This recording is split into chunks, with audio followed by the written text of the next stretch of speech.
And the depressing irony of this, on this particular subject, among all others, is that the most pro-shutdown Democrats actually represent the most active duty service members back home, whom they have taken hostage in this insidious political game. And I want to give you a couple of examples, and this is the actual statistic of the 10 states with the largest military populations.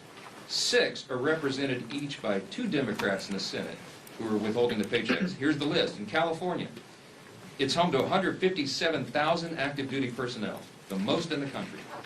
Those stationed at Fort Hunter Liggett and Camp Pendleton and Edwards Air Force Base and Vandenberg Space Force Base and others will all miss a paycheck at the end of the month if Democrat obstruction continues. Now, this is worthy of note. Both California senators, Adam Schiff and Alex Padilla, are gleeful about this government shutdown. They agree with Chuck Schumer when he said very candidly just a few days ago, every day of the shutdown gets better for us. Who's the us? He's talking about Democrats. He thinks this is assisting their party and giving him political cover so he doesn't attract a Marxist challenger in his next Senate re-elect. That's what this is about. So he thinks the government shutdown is allowing him to show a fight against President Trump and Republicans, and he is happy about that. And so are Adam Schiff and Alex Padilla, while service members are going without paychecks. Virginia. Virginia is home to 119,000 active duty personnel. It is the second most in the country. Those stationed at Naval Station Norfolk, Quantico, and Fort A.P. Hill, and others will miss paychecks at the end of this month if this is not resolved. Both Virginia senators, Tim Kaine and Mark Warner, are playing political games with the paychecks of 119,000 service members. Georgia. Georgia's home to 65,000 active duty personnel. It's the 6th most in the country. Those stationed at Fort Benning, Fort Stewart, Moody Air Force Base, and others will miss paychecks. And just last week, this is so aggravating to us. It's so frustrating to us. It's so wrong. We saw service members waiting hours in lines wrapped around the block at Georgia food pantries. And meanwhile, you've got both Georgia senators, John Ossoff and Raphael Warnock, have now voted 8 times against paying those heroes. In Washington, the state of Washington is home to 57,000 active duty personnel. It is the 7th most in the country. And those stationed at Fairchild Air Force Base in Naval Base Kitsap, Joint Base Lewis McChord, and others will miss paychecks.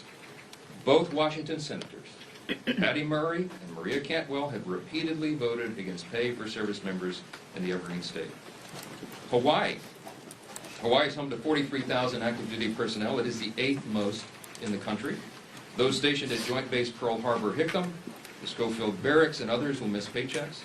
And both Hawaii senators, Mazie Hirono and Brian Schatz, have voted against paying soldiers stationed in Hawaii, and by the way, many of them are thousands of miles away from their families.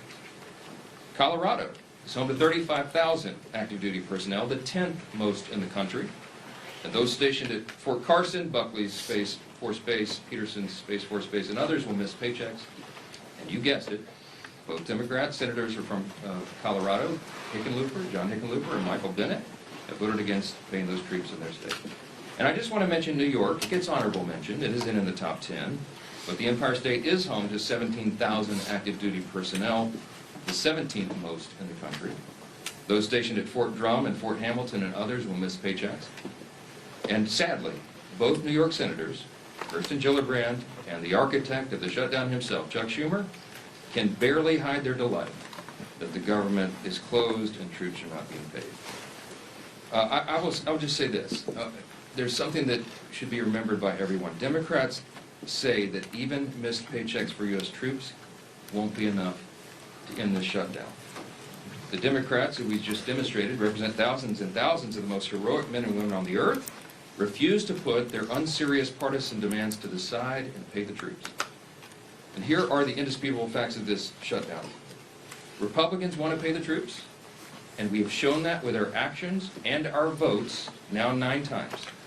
The Democrats want to use them as hostages to extort $1.5 trillion in new, unserious partisan spending that we just won't go along with. We won't sell out the long-term security and future of the United States so that Chuck Schumer can prevent a primary challenge from his left wing. We will not be a part of that nonsense.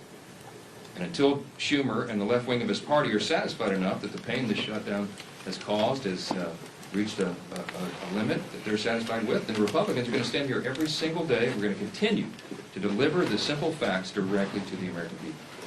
And today we brought in some of our House Republican leaders who represent many of these military districts and they're being so deeply and adversely affected by the Democrats' senseless game.